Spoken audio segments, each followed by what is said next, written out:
الذي خلق الموت والحياة ليبلوكم أيكم أحسن عملا وهو العزيز الغفور الذي خلق 7 سماوات طباقا ما ترى في خلق الرحمن من تفاوت فارجع البصر هل ترى من فطور। Hello guys, আসসালামু আলাইকুম। আশা করি আপনারা সকলেই ভালো আছেন। আমি আলহামদুলিল্লাহ ভালো আছি। আমার চ্যানেলটি ভিডিওর শুরুতে আমার চ্যানেলটি সাবস্ক্রাইব করে দিন, বেল বাটনটি ক্লিক করে দিবেন যাতে ভিডিও ছাড়া মাত্র নোটিফিকেশন আপনাদের কাছে চলে যায়। আজকে সকালে ঘুম থেকে উঠে গরুটা ঘরে বাঁধা ছিল। আমি ঘুম থেকে উঠে একটু হাঁটতে বের হয়েছি। আমি দেখে একটু গরুটাকে দেখে আসি, তাই এখানে চলে আসছি গরু দেখার জন্য। আসলে মন জ্বলতেছিল ওর জন্য, কেমন জানি আদো আদো চোখ দিয়ে তাকিয়ে আছে আমার দিকে। আমি ভিডিও করতেছি ঠিক আছে, কিন্তু আসলে মনের মধ্যে খারাপ লাগতেছে যে ও জবর করে দিতে হবে ওকে। এখন আমি ওখান থেকে বের হয়ে চলে আসতেছি ঘরে। আসলে এটা সামনে দিয়ে একটু দূরে করে ঘরটা ছিল। এখন ঘরে চলে আসবো আমি আস্তে আস্তে। আসলে আজকে সকালে ঘুম থেকে উঠে নাস্তাটা করার আগে আমি একটু হেঁটে আসি বাহির থেকে। বাহিরের ইয়াগুলো আপনাদেরকে একটু দেখাই, আপনাদের সাথে শেয়ার করি। আর গাইস, আমার চ্যানেলে যারা নতুন, আমার ভিডিওটি দেখে অবশ্যই কিন্তু একটা লাইক দিবেন। লাইক দিতে কিন্তু একদমই ভুলবেন না।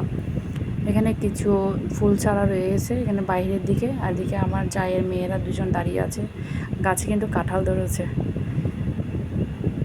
গাছে কাঁঠাল, লেচু এগুলো কিন্তু ধরছে, আমরা খাইছি। আপনারাও কিন্তু খেতে চলে আসেন। বাহিরের এই জিনিসটা আসলে আমার কাছে অনেক ভালো লেগেছে, যে চেয়ারগুলো দুই পাশে দেওয়া হয়েছে, এগুলো মানে আসলে অনেক নাইস লাগতেছে দেখে। আমি নাস্তা করতে চলে আসলাম। শ্যামাই রান্না করছিল, শ্যামাই খাইতে অনেকটা খেয়ে ফেলেছি। খাওয়ার পরে না হয় ভিডিওটা করতেছি, অসুবিধা নেই, আমার গাইসরা তো বুঝবেন। এদিকে গরুরা নামাজ পড়ে চলে আসছে, গরু করতেছে। আবার তাড়াতাড়ি নাস্তাটা সেরে এখানে চলে আসলাম। গরুটা দেখতেছে, বাঁধতেছে। আসলে মন জ্বলতেছে, এগুলো ভিডিও করতেছি, কিন্তু আসলে মনের মধ্যে তো একটা কেমন জানি লাগতেছে যে হয়তোবা মানুষের উপর দিয়েও হয়তোবা এরকম যাইতো যদি আল্লাহ হুকুম না করতো। পশুর উপর যাওয়াটা যদি হুকুম না থাকতো, হয়তো একটা মানুষের উপর দিয়ে এটা যাইতো। আসলে অনেক কষ্ট এবং বেদনাদায়ক।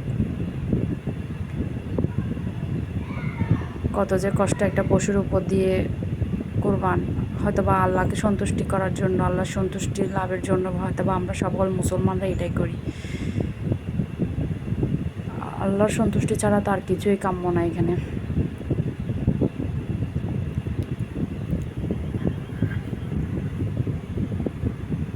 সবাই আমার নামাজ পড়ে চলে আসছে, এসে গরুকে বাঁধতেছে, বেঁধে হয়তোবা জবাই দিয়ে দিবে। আমরা অনেক দূর থেকে দেখতেছিলাম, অনেক দূর থেকে দেখতেছি, সব বাচ্চারা দেখতেছে। আসলে ছোটোবেলায় আমাদের অনেক কিউরিয়াস হতো যে গরুর গায়ে রশি বাঁধছে, গরু দৌড় দিবে, ছুরি বসাইছে বা গরু দৌড় দিবে উঠে এসে। এমনটা কিছুই না, আসলে কাজ জানলে এটা কোনো বিষয়ই না।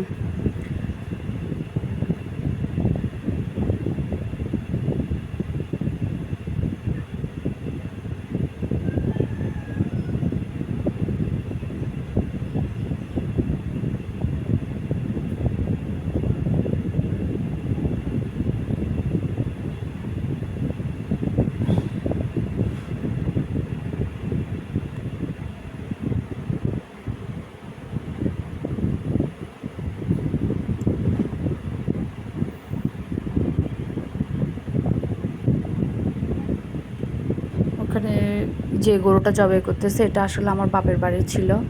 ওইটা আমার বাবা ভিডিও পাঠাইছে, তাই ভাবলাম ওইটা আপনাদের সাথে শেয়ার করি। এদিকে গরুর ছোলা হয়ে গেছে, এদিকে পায়ের খোড়া যেগুলো ছিল ওগুলো পানি দিয়ে বয়লিং করে এটা করবে, পরিষ্কার করবে। এখন এদিকে আমার যারা, আমার ননসরা দেখতেছি মাংস করতেছে, আমার সাথেও দুষ্টামি করতেছে যারা কথা বলতেছে হাসাহাসি মাতামাতি, আসলে মানুষ বেশি, আমরা যারা এখনও জয়েন্ট ফ্যামিলি, আমরা সবাই একসাথে, সবাই মাংস ফাতিয়ার জন্য নিচ্ছে আর কি, সব কিছু মিক্স করে ফাতিয়ার জন্য নেওয়া হচ্ছে মাংসগুলো। আমরা টাটা, বাই বাই।